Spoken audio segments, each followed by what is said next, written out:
সন্ধ্যার ভায়োলিন, লেখনীতে বৃষ্টি ইসলাম, পর্ব সংখ্যা 36। সন্ধ্যা 7টার দিকে সবাই ড্রয়িং টেবিলের সোফায় বসে। আব্র তখনই আজমল খানের কণ্ঠে গম্ভীরতা মিশিয়ে আওড়ায়, খান পরিবারে বিয়ের সম্বন্ধ এসেছে।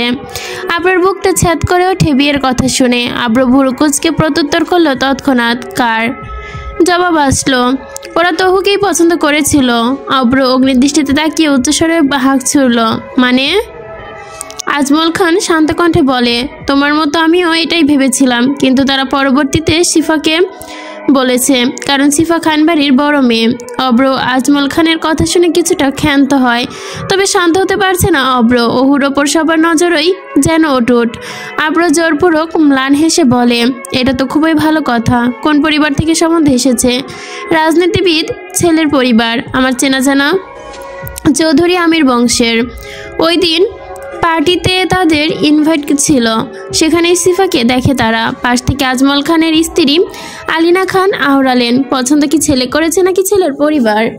ছেলে ওহুকে পছন্দ করেছিল, তবে পরবর্তীতে ছেলের পরিবার শিফাকে পছন্দ করেছে। তার জন্য পরবর্তীতে ছেলেও সেটা মেনে নিয়েছে, কারণ ওহুর তুলনায় ছেলের বয়স অনেক বেশি, তাদের পারফেক্ট মানাবে না। অব্র চুপচাপ বসে আছে, তাদের আলাপন শুনছে। ওহুর সাথে পারফেক্ট মানাবে না, বয়স কম ওহুর। এ কথা অব্রর কানে যেন বারবার বাজতে শুরু করলো বিষের মতো। হাত জোড়া মুষ্টিবদ্ধ করে নিচের দিকে তাকিয়ে রইল, চোখ জোড়া যেন আগুন বের হচ্ছে। আখি যুগলের শিরা উপশিরা রক্তিমাকার ধারণ করেছে, রাগে ফুঁসছে অব্র। হঠাৎ আব্র বসা থেকে উঠে দাঁড়িয়ে চোয়াল জোড়া শক্ত করে হাঁক ছুড়ল, এসব কি বলছেন আপনি? বিয়ের কথা চলছে সিফার, আর আপনি ওহুর বিষয়ে কথা বলছেন। মানবে না তার সাথে বয়স কম, এগুলো কি বাবা? বলুন আমাকে।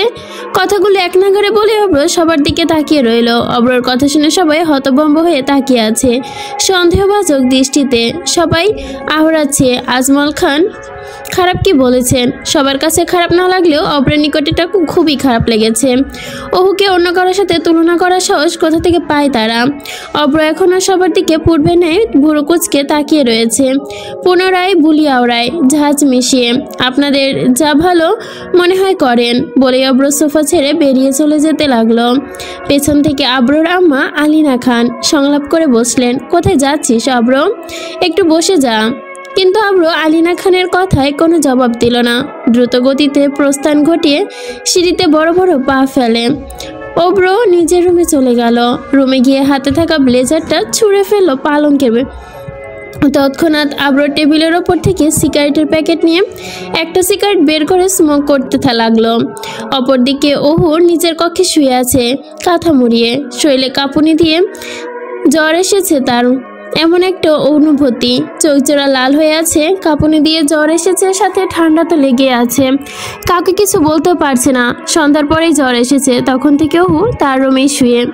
কেউ আসেও না ওহুর সাথে দেখা করতে। নিজে উঠে গিয়ে যে কাউকে কিছু বলবে সেই ক্ষমতা শরীরে বিদ্যমান নেই।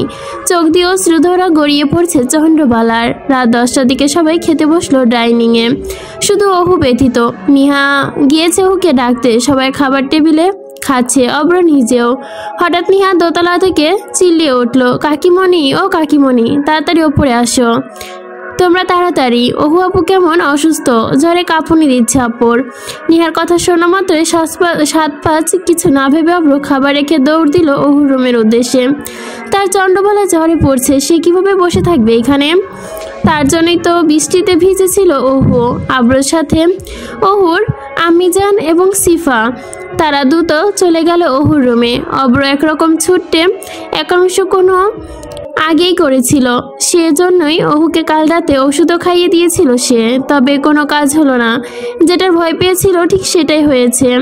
আব্রর দৌড় দেখে সবাই অবাক হয়ে তাকিয়ে রইল। আলিনা খানের চোখে খানিকটা উদ্বেগের ছাপ, সাথে জিসারও। জিসা কাল বিকালেই চলে যাচ্ছে লন্ডন, তবে সেটা কাউকে জানায়নি। আব্র ওহুর রুমে গিয়ে দেখলো ওহুর কথা পেঁচিয়ে গুটি মেরে শুয়ে আছে। ওহুর চোখ লাল হয়ে গেছে। 1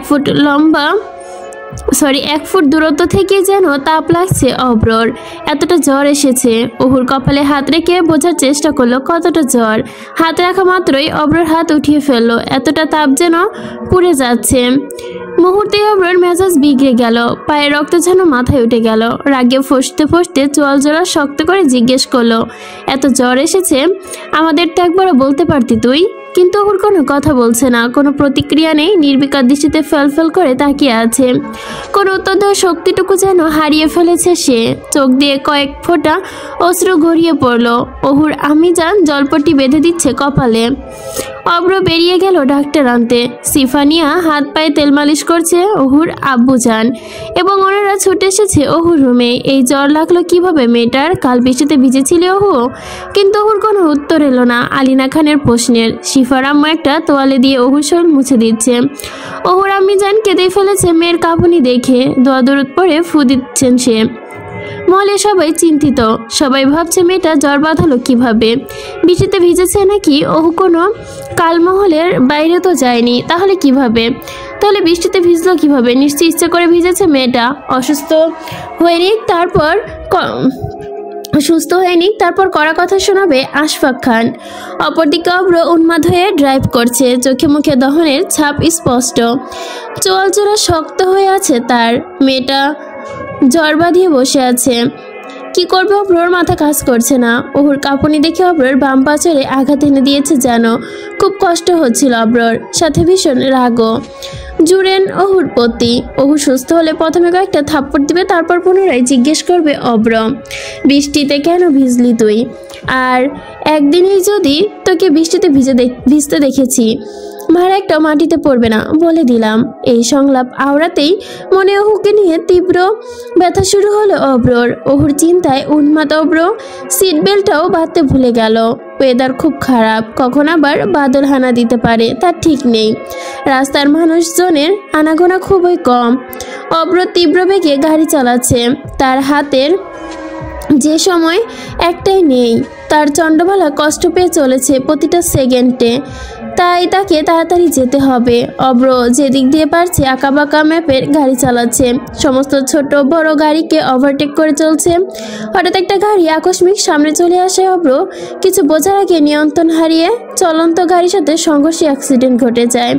সিট বেল্ট বাঁধা না থাকায় অব্রর মুখশ্রী গাড়ির স্টিয়ারিংয়ের ওপর মুহূর্তে আছড়ে পড়ে। নিস্তব্ধ হয়ে যায় সব কিছু। পরনে থাকা সাদা শার্ট ছিটকে পড়ে লাল রক্ত। ভেসে যায় সব কিছু মুহূর্তেই। সুঠম দেহের পুরুষের শরীরের পিণ্ড হতে নির্গত হতে শুরু করে লাল তাজা রক্ত। উন্মাদ অব্র শান্ত হয়ে গেছে, কোনো কথা বলছে না আর। অব্র চোখ দুটো ধীরে ধীরে নিস্তেজ হতে আসলো যেন। খোলা রাখা শক্তি বিদ্যমান নিয়ে আর অব্রের মাঝে। মস্তিষ্ক কাজ করা বন্ধ করে দিয়েছে ইতিমধ্যে। বুকের কাঁপুনি যেন আকাশ ছুঁয়ে গেল। বলিষ্ঠ দেহের মুখশ্রী এখনো স্টিয়ারিংয়ের ওপরই পড়ে আছে। গাল বেয়ে রক্ত গড়িয়ে স্টিয়ারিংয়ে হয়ে চারপাশে। অব্রর পেশিবহুল হাত জোড়া এখনো গাড়ির স্টিয়ারিং ধরে রেখেছে। হাত ছড়ানোর সময় যেন আর পেল না মানুষটি। বাদল বিঘ্ন রাতে মানুষের আনাগোনা নেই, কলরব নেই কোনো, কিন্তু মুহূর্তের মধ্যেই যেন হই হুল্লোড় সৃষ্টি হলো। দৌড়ে মানুষজন ছুটতে এসেছে। কি হয়েছে? কিছু মানুষ সামনে এগোচ্ছে না ভয়ে, আবার কিছু মানুষ এগিয়ে যাওয়ার চেষ্টা করলো। কিছু দল মানুষ একে অন্যকে দোষারোপ করতে চললো। দোষ এরই ছিল। আমি দেখেছি কেমনে গাড়ি চালাচ্ছিল। আল্লাহ, আমিও দেখছি। এরকমভাবে গাড়ি চালালে অ্যাক্সিডেন্ট তো করবেই। কেউ গিয়া দেহ বাচ্চা আসেনি, হাসপাতালে নিয়ে যাইতে হইব। গাড়ি দেখা তো মনে হইতেছে বড়লোক বাড়ির পোলা। মদ খাইয়া হয়তো গাড়ি চালাইতেছিল, ওই বোঝে না। সংঘর্ষে দুই গাড়ির ক্ষতি হয়েছে, তবে সামনে থাকা বহনের পেছন দিক থেতলে গেছে আর মানুষের ক্ষয়ক্ষতি হয়নি। অপরদিকে অব্রের গাড়ি সামনের দিক থেতলে গেছে, সাথে অব্র আঘাতপ্রাপ্ত হয়েছে গুরুতরভাবে। কিছু তরুণ ছেলেরা ভিড় ঠেলে ভেতরে ঢোকে। সবাইকে সরিয়ে দিয়ে তড়িঘড়ি করে গাড়ির দরজা খোলে। ছেলেগুলো দেখলো অব্র স্টিয়ারিংয়ের ওপর ঝুঁকে পড়ে আছে, আশেপাশে রক্তে ভেসে যাচ্ছে। অতঃপর ছেলেগুলো অব্রের অবস্থা বোঝার জন্য হালকাভাবে অব্রকে ধাক্কা দেয়। পাহাড় সমান শক্তি নেয় বলিষ্ঠ দেহটা মুহূর্তেই ঢলে পড়ে যায় বাম পাশের সিটের ওপর। সবাই নজরবন্দি করে অচেতন অবয়ব, নাক মুখ দিয়ে যেন ফিনকি দিয়ে রক্ত বেরিয়ে আসছে। সাদা শার্টটা আর চেনার উপায় নেই, লাল রঙে ভিজে লেপটে গেছে সুঠাম দেহের সাথে। তৎক্ষণাৎ ছেলের মুখে অব্রকে গাড়ির ভেতর থেকে টেনে হিঁচড়ে বের করে আনে। ছেলেগুলো অব্রের সাথে কুলাচ্ছে না। অব্রের ভারী দেহের ওজন যেন কয়েকজন মিলেও বহন করতে অক্ষম তারা। অনেক মানুষ জমা হয়ে গিয়েছে ইতিমধ্যে রাস্তায়। যেই ছেলেগুলো অব্রকে উদ্ধার করেছে তারা মূলত স্টুডেন্ট, বয়স 22-23 হবে। অব্রর শরীরের ক্ষতস্থানগুলো থেকে এখনও রক্ত বেরিয়ে পড়ছে।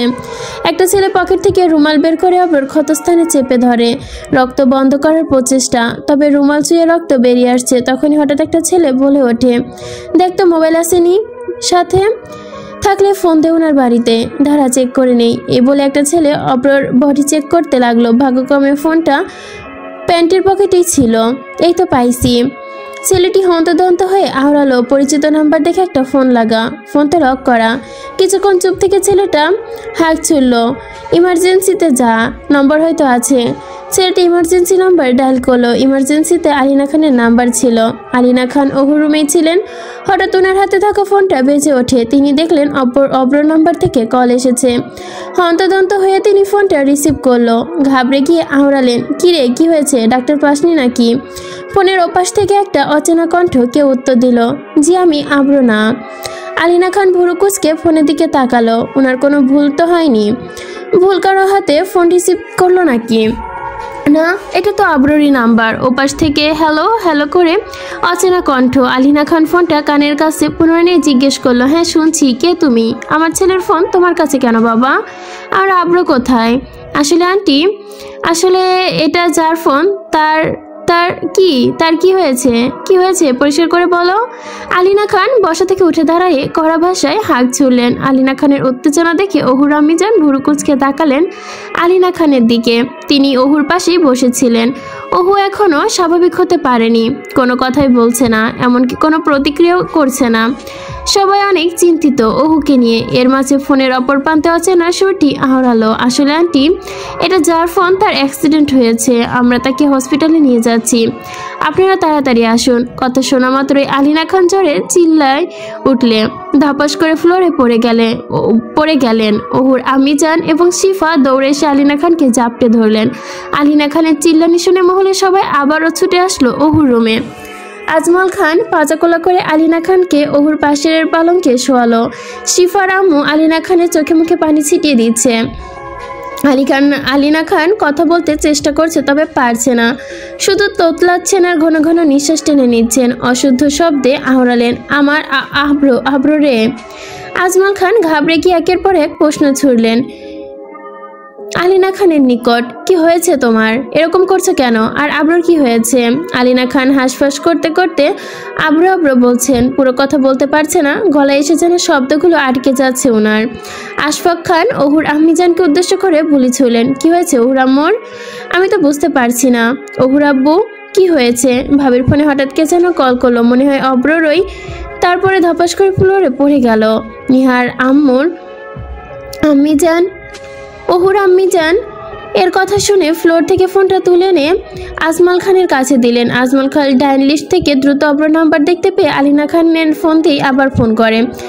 তিনি তৎক্ষণাৎ আব্র নাম্বারে ডায়াল করে পুনরায় বিষয়টি বোঝার জন্য, কিন্তু সময়ের মধ্যে ফোনটা কেউ পিক করলো এবং তড়িঘড়িতে হাঁসফাঁস করতে করতে বলে উঠল, জি বলুন আন্টি, আপনারা কোথায়? আব্র ভাইকে নিয়ে হসপিটালে মাত্রই পৌঁছেছি। আজমল খান কথা শুনে ঢোক গিললেন। ধীরে ধীরে আলিনা খানের দিকে তাকালেন। আলিনা খানের দিকে তাকিয়ে মাথা নাড়লেন। হ্যাঁ এটাই শুনেছিলেন তিনি। আজমল খান আশফাক খানের সাথে নিয়ে মহল থেকে বেরিয়ে গেলেন তৎক্ষণাৎ। দ্রুত গাড়িতে উঠে গাড়ি স্টার্ট দিলেন হসপিটালের উদ্দেশ্যে। পেছন থেকে বাড়ির কর্মীরা জিজ্ঞেস করতে চাইছেন, কোথায় যাচ্ছেন আপনারা, বলে যান কি হয়েছে। আজমল খান স্টিয়ারিং ঘোরাতে ঘোরাতে আওড়ালেন, কণ্ঠস্বর দ্বিগুণ, আমরা হসপিটালে যাচ্ছি, তোমরা ওহুর আর আব্রোর আম্মুর খেয়াল রেখো। অপরদিকে অব্রকে হসপিটালে নিয়ে আসা হয়েছে। হাসপাতালের মানুষজন তেমন একটা বেশি নেই এই বাদলবিঘ্ন রাতে। ছেলেগুলো দ্রুত গিয়ে ডক্টরকে নিয়ে আসলো। হাসপাতালে ডক্টরও নেই, সবাই ডিউটি শেষ করে চলে গিয়েছে। একটা ডক্টর দৌড়ে আসলো। তিনি আর তার কেবিনে বসে ঘুমাচ্ছিলেন। একজন ছেলে তাকে গিয়ে ডেকে আনে। অব্র ভারী নিথর দেহটা স্টিয়ারিং এর ওপর শুয়ে আছে নিঃশব্দে, কোনো নড়াচড়া করছে না। স্ট্রেচারের ওপর, স্ট্রেচার থেকে কিছুটা রক্ত বাহিরে হাত বেরিয়ে গড়িয়ে পড়ছে, লাল রক্তে ডুবে আছে হাত জোড়া। হঠাৎ বাম হাতটা থেকে ঘড়ি খুলে হাসপাতালে ফ্লোরে টুং জাতীয় শব্দ পড়ে গেল। কপাল বেয়ে কয়েক ফোঁটা রক্ত স্ট্রেচারের অ্যাপ্রন স্পর্শ করে ফ্লোরের ওপর পড়ল। আব্র ওকে অপারেশন থিয়েটারে ভেতরে ঢুকিয়ে ওটির দরজা সশব্দে বন্ধ করে দেওয়া হলো। বাইরের ছেলেগুলো দাঁড়িয়ে অব্রর মা বাবার আসার অপেক্ষা করছে। তাদেরও চলে যেতে হবে, অনেক রাত হয়ে গেছে। মেসের ছেলেগুলো ফিরতে দেরি হলে সমস্যায় পড়তে হবে আবার তাদের। তার উপরে ছেলেগুলোর পরনে ড্রেস রক্তে ভিজে নষ্ট হয়ে গেছে। শরীর থেকে রক্তের আষ্টে গন্ধ ভেসে আসছে, যা শুকলে আগন্তুককেও নাক সিটকে বমি করে ফেলবে মুহূর্তেই। কি অদ্ভুত মিল! দুজনের মধ্যেই রাজনীতি নিথর দেহ নিয়ে শুয়ে আছে। কেউ কোনো শব্দ আড়ালো না। দুজনের হৃদয়ের বেগের গতি একই। দুজনের করুণ পরিস্থিতির জন্য একে অন্যকে দায়ী পরোক্ষভাবেই করছে। আলিনা খানের মাথায় পানি ঢালতে বাড়ির সহধর্মিনীরা। তিনি বারবার উঠে যেতে চাইছেন অব্রর কাছে। আলিনা খানকে দমিয়ে রাখা যাচ্ছে না। অব্র অব্র করে চিৎকার করছে একটু পরপর। কিছু সময় আগে তারা জানতে পারলো আলিনা খানের কাছ থেকে আব্রর অ্যাক্সিডেন্ট হয়েছে। তারাও ভীষণ চিন্তিত হয়ে পড়েছে। অহুর পাশে শিফা নিহা দুজন আদুরে বোন বসে আছে, বোনকে সেবা করছে। হঠাৎ করেই কি থেকে কি খান পরিবারের উপর দিয়ে বয়ে গেল, বুঝতে পারলো না সবাই। চিন্তার আলাপন করছে। জিসা এই ঘটনার মধ্যে অনুপস্থিত ছিল। মহলের সবাই ওহুকে দেখতে গেল, জিসা যায়নি। এমনকি আলিনা খানের চিৎকার শুনেও আসেনি। জিসা এই হট্টগোল সবসময় এড়িয়ে চলে। সে বিধায় তার এখনো অজানা অব্র অ্যাক্সিডেন্ট করেছে। জানলে হয়তো নাকে কান্না জুড়ে দিত। জিসার সাথে একজনের এখনো অজানা অব্র অ্যাক্সিডেন্ট করেছে। সে হলো চন্দ্রবালা। সে জেগে থাকলে হয়তো সব রাগ অভিমান ছুটে ভুলে যেত অব্র সন্নিধে। অব্রের অপারেশন থিয়েটারের ভেতরে অপারেশন চলছে। ইমার্জেন্সি অ্যাডমিট করানো হয়েছে তাকে।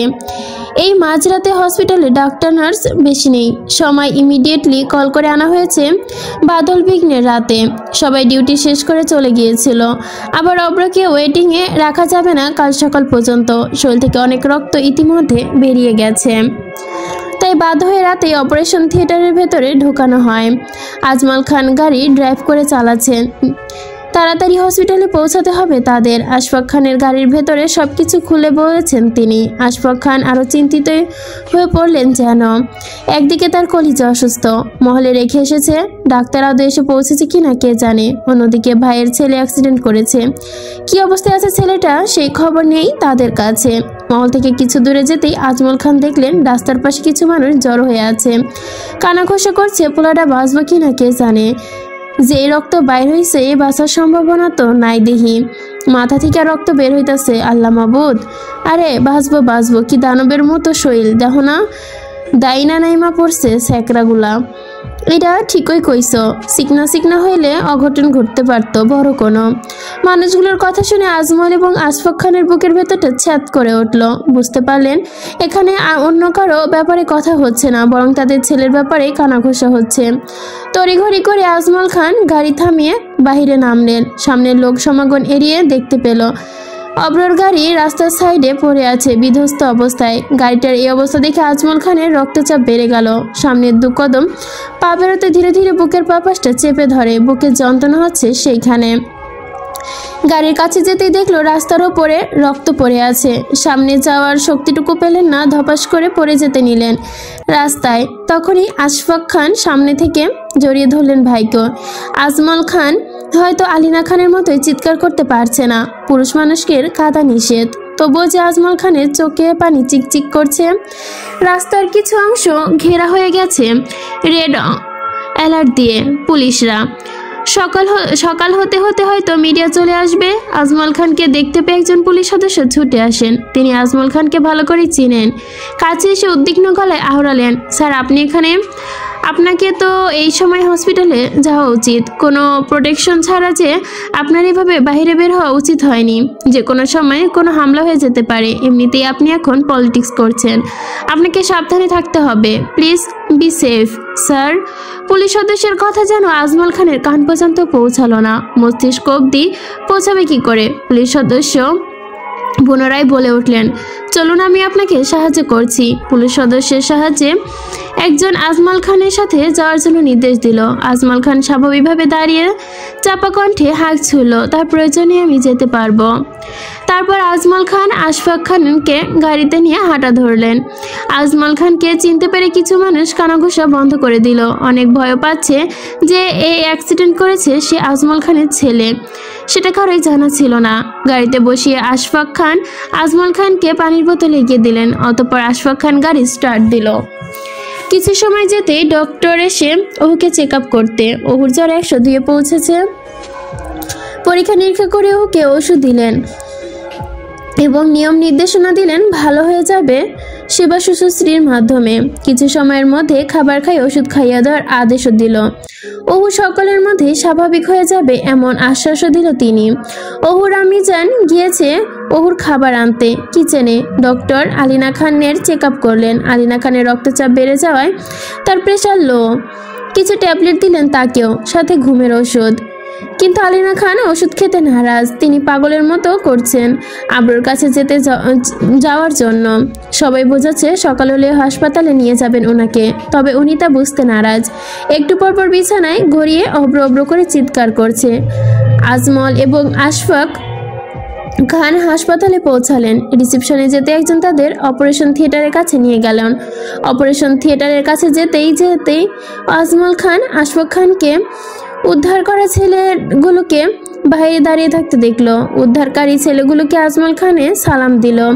এর মধ্যে কয়েকজন আজমল খানকে চিনতে পারলেন এবং তারা অবাক হলো। আজমল খানের ছেলেগুলোকে তাকে দিকে ডেকে জড়িয়ে ধরে কান্নামিশ্রিত কণ্ঠে কৃতজ্ঞতা প্রকাশ করে। 1 ঘন্টায় 15 মিনিটের অপারেশন শেষ করে ডাক্তারগণ ওটি থেকে বেরিয়ে আসে। আজমল খান এবং সবাই ডক্টরের সাথে আশাতে কাছে ছুটে আসে। আজমল খানের কণ্ঠে ভার করে জিজ্ঞেস করলেন, কি হয়েছে ডক্টর? আমার আব্রু কেমন আছে? একজন বৃদ্ধ বয়সী ডক্টর মুখের মাস্ক খুলতে খুলতে বুলি উড়ালেন, মিস্টার আজমল খান, আপনার ছেলে। ডক্টরের কথা শুনে বোঝা গেল তিনি আজমল এবং অব্র দুজনকেই চেনে। তারা দুজনের পরিচয় একই সূত্রে গাঁথা সেটাও জানতে চাচ্ছে না। হ্যাঁ, আমার ছেলের। কি হয়েছে ওর? ঠিক আছে তো? জবাব আসলো, মাথায় বেশ আঘাত পেয়েছে, অনেক রক্ত শরীর থেকে বেরিয়ে গেছে। আল্লাহ আল্লাহ করুন, কাল বিকালের মধ্যে যেন জ্ঞান ফিরে আসে, নয়তো বড় কোনো অঘটন ঘটে যেতে পারে। বুঝতেই তো পারছেন মাথায় আঘাত পেয়েছে। এখানে আমরা চাইলেও সব কিছু করতে পারি না। এখন আপনাদের কাজ একটাই, শুধু আল্লাহকে ডাকা। ইনশাআল্লাহ সব ঠিক হয়ে যাবে, শুধু দোয়া করুন। মাথায় আমার আব্রোর কি সাথে দেখা করতে পারবো এখন? জি, দেখা করতে পারবেন, তবে তাকে কোনো প্রকার বিরক্ত করা যাবে না। তাড়াতাড়ি দেখা করে আসুন। কিছু সময়ের মধ্যে আব্রোকে ওটি থেকে বের করা হবে, আইসিইউতে অ্যাডমিট করানো হবে। আজমল খান পৌঁছে ওটির ভেতরে ঢুকে পড়লেও ছলছল চোখে পরখ করলো। অব্রকে একটা নীল রঙের গেঞ্জি পরে কেবিনে শুইয়ে দেওয়া হয়েছে। অপারেশন করানোর যে গেঞ্জি পরিয়ে দেওয়া হয়েছিল ওই আর কি, ভিকটিমকে। অব্রর মুখে অক্সিজেন মাস্ক লাগানো, মাথা এবং শরীরের বিভিন্ন জায়গায় ব্যান্ডেজ করা। সাদা ব্যান্ডেজের ওপর দিয়ে ভেসে উঠছে তাজা লাল রক্ত। অব্রকে দেখে আজমল খানের অজান্তেই চোখ যেন ছলছল করে উঠল, গড়িয়ে পড়ল দুধ ফোটা অশ্রু জল। আশফাক খান অসহায় দৃষ্টিতে অব্রর মুখশ্রীতে তাকিয়ে। বড় আদর্শ করে অব্রকে ছোট থেকে বড় করেছে তারা। আজমল খান থেমে স্নেহ ভরিয়ে অব্রকে। উদ্ধারকারী ছেলেগুলো আজমল খানের পিছনে দাঁড়িয়ে অব্রকে দেখলো। পরক্ষণে কিছু নার্স এসে অব্রকে ওটিতে বের করে নিয়ে গেল। আশফাক খান মহলে ফোন দিয়ে জানিয়ে দিল অব্র ভালো আছে, তারা যেন চিন্তা না করে, আজ তারা হসপিটালে থাকবে। একথা বলতেও ভুলল না। সাথে ওহুর খোঁজও নিল। ওহু এখন ঘুমাচ্ছে। ঘুম থেকে সজাগ হলেই স্বাভাবিক অবস্থায় ফিরবে বলে গেছে ডাক্তার। মহলের সব সহধর্মীরা মিলে তাহাজ্জুদ নামাজে পড়তে গিয়ে শিফানিয়া ওহুর পাশে বসিয়ে রেখেছে। ছোট্ট নিহা ঘুমের ঘরে এক পা করে শিফার ওপর গিয়ে শুয়ে পড়ল। সবাই যেন এখন ভোরে সূর্য ওঠার অপেক্ষায়। আজমল খান ছেলেগুলোকে নিজ দায়িত্বে ড্রাইভ করে মেসে পৌঁছে দিল। হাসপাতালের কেবিনে আজমল খান এবং আশফাক খান বসে নিদ্রাহীন রাত যাপন করলো। ভোর 6টায় খানমহলে সূর্য ধীরে ধীরে উঠতে চলল। পাকপাখালিরা নিজেদের বাসা থেকে দল বেঁধে বেরিয়ে পড়েছে খাবার জোগাড়ে। বাড়ির সহধর্মিনীরা ফজরের নামাজ পড়ে হসপিটালের উদ্দেশ্যে রওনা দিয়েছে। ঠিক তখনই নিভু নিভু কয়েকবার প্রচেষ্টায় চোখের পাপড়ি মেলে তাকায় অহু। ধীরে ধীরে শোয়া থেকে উঠে বসে পালঙ্কে।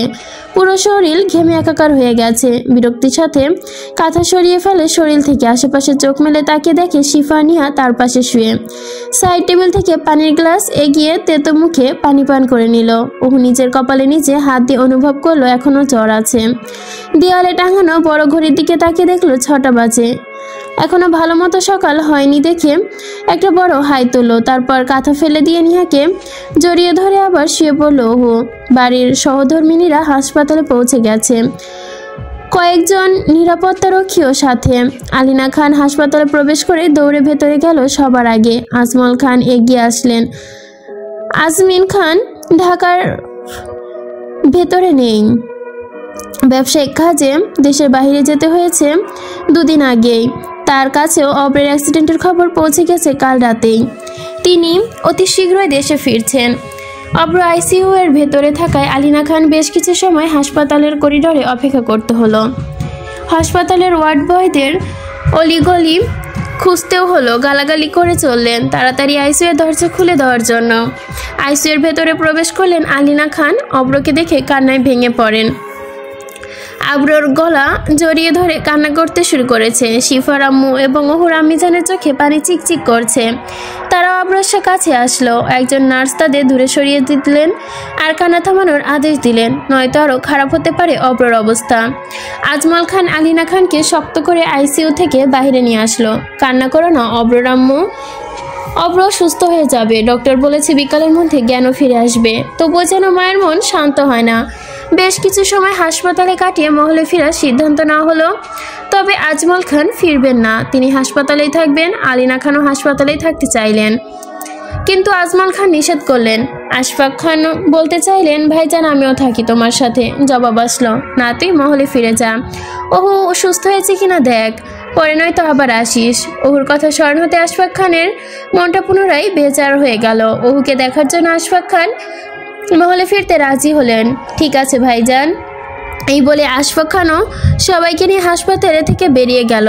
আজমল খানের সাথে কয়েকজন নিরাপত্তারক্ষী রেখে গেলেন। তারা সবসময় আইসিইউ এর বাইরে দাঁড়িয়ে অব্রকে নজরে রাখছে, সাথে আজমল খানকেও। আশফাক খান হাসপাতালের বাইরে বের হতেই দেখলেন কয়েকজন রিপোর্টার দৌড়ে তাদের দিকে আসছে। আশফাক খান খানবাড়ির সহধর্মীদের পিছে সরিয়ে দিতে নির্দেশ করে। নিরাপত্তারক্ষীরা আজমল খানের পরিবারকে ঘেরাও করে ফেলেছে এবং রিপোর্টারদের দূরে সরে যেতে হলো। কিছু কিছু রিপোর্টার নিরাপত্তারক্ষীর সাথে ধস্তাধস্তি করে দূরে থেকে প্রশ্ন ছুড়ে দিল চিল্লাতে চিল্লাতে, আপনার কি মনে হয় আশফাক খান এটা কি কোনো অ্যাক্সিডেন্ট নাকি পরিকল্পিত কোনো কিছু? আজমল খান কি রাজনীতি নাম লেখানোর জন্যই কেউ ওনার ছেলের ওপর রাতে হামলা করেছে? আপনাদের কি মতামত? উত্তর দিন আমাদের আশফাক সাহেব, আমরা জানতে চাই। চুপ করে থাকবেন না, আমরা সবসময় সব কিছু জানতে পারবো, কিন্তু কিছু সময় পর পুলিশও চলে আসবে। প্লিজ বলুন আবরার খান, আবরার এখন কি অবস্থা আমাদের বলুন আপনি। কিন্তু আশফাক খান যেন নির্বাক, তিনি কি বলবেন বুঝে উঠতে পারছে না। নিরাপত্তারক্ষীর সহায়তায় সবাইকে নিয়ে ভিড় এড়িয়ে গাড়িতে এসে বসলেন। ড্রাইভারকে দ্রুত গাড়ি স্টার্ট দিতে আদেশ দিলেন। আশফাক খান গত 1 ঘন্টা ধরে অহুর পাশে বসে অহুর মাথায় হাত বুলিয়ে দিচ্ছে। অহু নিঃসংকোচভাবে শুয়ে আছে বাবার সান্নিধ্যে। শিফানিহা অনেক আগে অহুর রুম থেকে উঠে বেরিয়ে গেছে। তারাও পারে আশফাক খানের হাসপাতালে যাবে আবরকে দেখতে। জিসে ইতিমধ্যে খবর পেয়েছে আবরোর অ্যাক্সিডেন্টের। সোনামাত্রের ছোট বাচ্চাদের মতো কান্না জোরে দিয়েছে। সেও যাবে শিফানিয়ার সাথে আবরকে দেখতে হাসপাতালে। অহুর আম্মিজান অহুর রুমে এসে অহুর বাবাকে শাসাচ্ছেন, এত আদর করতে হবে না মেয়েকে, বেশি আদর দিয়েই মাথায় তুলেছ, নয়তো অগোচরে বৃষ্টিতে ভেজার সাহস পায় নাকি? আশফাক খান অহুর মুখের দিকে তাকিয়ে মৃদু হেসে আওড়ালেন, এরকম লোকচুরি এই বয়সেই করে, আমার মেয়েও করেছে। অহুর আম্মিজান পুনরায় হাঁক ছুড়ে, ওকে ডেকে তুলুন, 11টা বেজে গেছে, খাবার খাইয়ে ওষুধ খাওয়াতে হবে। আশফাক খান মৃদু কণ্ঠে ওকে ডাকতে থাকলেন, আমার অহু আম্মিজান, এই অহু আম্মিজান, উঠো আমার মা, দুপুর হয়ে গেছে, খাবার খেয়ে ওষুধ খেতে হবে। বেশ কিছু সময় পর অহু ধীরে ধীরে চোখ মেলে তাকায়। পাশে বাবাকে দেখে হেসে জড়িয়ে ধরে। ও তার বাবার খুব কম সময় কাছে পায়, বাবার গলা জড়িয়ে ঘুম ঘুম কণ্ঠে ডাকে, তুমি কখন এসেছো বাবা? এই তো কিছু সময় আগে। তোমার শরীর কেমন? আগে থেকে ভালো। যাও ফ্রেশ হয়ে আসো, ওষুধ খেতে হবে তো তোমার। ওহু মুখ গোমরা করে ফেলে, শুধু ভুলি ছুঁড়ে, না না ওষুধ খাবো না আমি। হ্যাঁ তুমি খাইয়ে দিলে আলবাত খাবো। আশফাক খান হেসে ওঠে, ওহুর মাথায় হাত বুলিয়ে আওড়ালো, ঠিক হয়ে আছে তাহলে আমি খাইয়ে দিব, যাও এখন ফ্রেশ হয়ে আসো। ওহু তার আম্মিজানের সহায়তায় ওয়াশরুমে গিয়ে ফ্রেশ হয়ে নিল। ফ্রেশ হয়ে এসে পালঙ্কে কম্বল মুড়ি দিয়ে বসে পড়ল। অতঃপর আশফাক খান তাকে খাবার খাইয়ে দিতে লাগলো। নিজের হাতে ভাত মাখিয়ে এক লোকমা করে ওহুর মুখে দিচ্ছে আর পানি খাওয়াচ্ছে। আজ ওহু বছরের পর বছর এভাবে ভাত খেতে পারে না বাবার হাতে। তার বাবার হাতে ভাত মাখানো খাচ্ছে। তার বাবা তো অনেক ব্যস্ত থাকে। ওহু চায় এরকম জ্বর যেন প্রতিদিন আসে আর তার বাবা তাকে এভাবে মুখে তুলে খাইয়ে দেয়। ওহুকে যখন ভাত খাইয়ে দিচ্ছিল আশফাক খান, আকস্মিক ওহুর পরশুদিনের বাদল বিঘ্ন রাতের কথা মনে পড়ে যায়। যখন অব্র তাকে খাবার নিয়ে এসেছিল তাকে খাওয়াতে, ওহুর মনটা বেজায় খারাপ হয়ে যায় অব্রর কথা ভেবে। অব্র ভাইয়া কোথায়? সে কি আসেনি ওহুকে দেখতে? ওহু যে অসুস্থ সে কি জানে না? তাহলে কোথায় সে? আর কেনই বা আসবে চন্দ্রবালাকে দেখতে? ওহুর অন্তরিক্ষে প্রশ্ন কি দিল। ওর ভাবনা ছেড়ে বাবার দিকে তাকায়, দেখলো বাবার চোখে পানি চিকচিক করছে। ও কিছু বুঝতে পারল না, মাথা নত করে বলল। আশফাক খান ওহুকে খাবার খাইয়ে ওষুধ খাইয়ে দিল, বললেন বিশ্রাম নিতে, কিছু দরকার হলে নিচে না উঠে কাউকে ডেকে নিতে। ওহু মাথা নাড়ালো। আশফাক খান অব্রর অ্যাক্সিডেন্টের বিষয়টা এড়িয়ে গেল। তিনি চান না ওহু এই বিষয়ে জানুক, অযথা চিন্তা করুক। আশফাক খান জিসা, শিফা, নিহাকে নিয়ে দুপুর দুটে হাসপাতালের উদ্দেশ্যে বেরিয়ে গেল। খবরের পত্রিকায় অব্রর অ্যাক্সিডেন্টের ব্যাপারে ইতিমধ্যে খবর ছাপানো হয়েছে। হাসপাতালের বাহিরে মিডিয়ার ভিড়, তবে ভেতরে ঢুকতে পারছে না নিরাপত্তারক্ষী এবং পুলিশের কারণে। পুলিশ ইতিমধ্যে তদন্ত শুরু করে দিয়েছে। ওহু বিছানায় শুয়ে এপোসোপাস করছে। সবাই ওহুকে একের পর এক দেখে যাচ্ছে, তবে অব্র আসছে না। ওহুর মুখ গোমরা করে শুয়ে আছে। ওহু ভাবছে অফিসে আছে তাই তাকে দেখতে আসছে না, অফিস থেকে ফিরলে হয়তো দেখতে আসবে। কিন্তু ওহুর অভিমানে পূর্বের ঘটনাগুলোর কারণে যেন অব্রের ওপর রাগও হচ্ছে। কেন আসলো না অব্র ভাই? ছটফট করছে ওহু। সন্ধ্যা 7টা বেজে গেছে, এখন অব্রের জ্ঞান ফেরেনি। সবাই চিন্তিত। আইসিইউর বাইরে দাঁড়িয়ে যেন সবাই মনোজাতে ব্যস্ত। অব্র, ফুপি এসেছে, সঙ্গে আশাফ, আশফিও, সকলের অব্রর জ্ঞান ফেরার অপেক্ষায়। ঠিক তখনই একজন লোক আসলো। অব্রর বয়স 27 কিংবা 28, বলিষ্ঠদের অধিকারী, মুখের গম্ভীর্য সব স্পষ্ট, মুখে খোঁচা খোঁচা চাপদারি। লোকটি এসে আজমল খানের সাথে হাত মেলায়, তবে লোকটিকে কেউ চিনতে পারল না। আজমল খান তখন জিজ্ঞেস করলেন, কে তুমি? ঠিক তখনই একজন নার্স দৌড়ে থাপাতে বলল, ডাক্তার সাহেব তাড়াতাড়ি ভেতরে চলুন, রোগীর জ্ঞান ফিরেছে। সবাই দৌড়ে আইসিইউতে ঢুকে গেল। আলিনা খান দৌড়ে গিয়ে জাপড়ে ধরে ছেলেকে জড়িয়ে ধরে কাঁদতে লাগলো। এই যেন মায়ের হৃদয় বিদারক কান্না। ওহুর আম্মিজান বলে উঠল, এখন কেমন আছিস অব্র বাবা? অব্র কিচ্ছিত হেসে নরম সুরে ধীরে ধীরে, ঠিক আছে কাকিমা। ডক্টর অব্রকে একটা ইঞ্জেকশন পুশ করলো। অব্র আবছা আবছা দৃষ্টিতে আশেপাশে চোখ বুলিয়ে একটা কোনো অবয়ব খোঁজার চেষ্টা করলো, তবে তাকে যেন দেখতে পেল না। ধীরে ধীরে আবারও তার চোখটা বন্ধ হয়ে গেল। তখনই অচেনা লোক অব্র দিকে এগিয়ে আসে। অব্রকে উদ্দেশ্য করে সাধারণ ভঙ্গিতেই জবাব করে, আবরর খান অব্র, আমাকে খুঁজছে নাকি? অব্র লোকটির দিকে তাকালো, তবে তাকে চিনতে পারলো না। অব্র ভুরু কোঁচকালো, ধীর গতিতে প্রশ্ন ছুড়ল, কে? অব্রের মুখশ্রী ঝুলছে। অব্রর কানের কাছে গিয়ে ফিসফিস করে লোকটি বলল, আমাকে চিনতে পারলেন না? আশ্চর্য, আমি তো আপনাকে ভালো করেই চিনি। আমি crime branch inspector Tanmayraj Mirza. I repeat, Tanmayraj Mirza. I think গল্পে নতুন মোড় আসছে।